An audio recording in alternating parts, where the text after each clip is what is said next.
एक बेडूक ओरडतोच आहे त्याच्यामध्ये, त्याला काम तेवढंच दिलेलं आहे.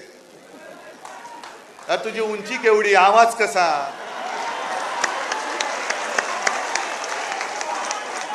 म्हणजे उंची पेंग्विनची, चाल बदकाची, आवाज कोंबडीचा.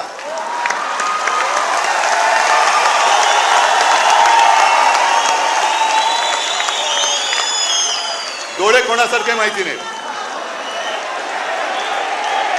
तो जीव काय, बोलतोस काय, पार्श्वभूमी काय तुझी, वडिलांची पार्श्वभूमी काय, आणि आमच्यावरती बोलतोस. मी कोणावरती बोलतोयस? त्यांना कळू दे पहिलं नक्की, एक कोणतरी बाप ठरवा. याच भाषेत मी त्यांच्याशी बोलतोय. एक कोणतरी ठरवा. जसं आम्ही 59 वर्षाची शिवसेना झाली तरी सुद्धा आमचा नेता एकच आहे, भगवा एकच आहे, दैवत एकच आहे, विचार एकच आहे. आणि शिवसेना प्रमुखाने शिवसेनेची स्थापना केली ती महाराष्ट्राच्या मराठी माणसावरती होणाऱ्या अन्यायाचा मुकाबला करण्यासाठी केली आणि हिंदुत्वाच्या रक्षणासाठी केली.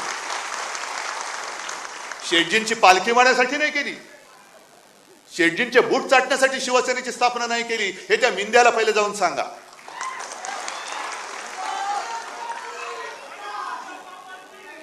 हे एवढे गद्दारीने फसफसून टाकलेले आहे. मला आता ही चिंता वाटायला लागली. आम्ही बोलतोय, मी बोलतोय, अरे पण काय तुम्ही फरक बदल घडवणार आहात की नाही? महाराष्ट्र म्हणून काय उभे राहणार आहात की नाही?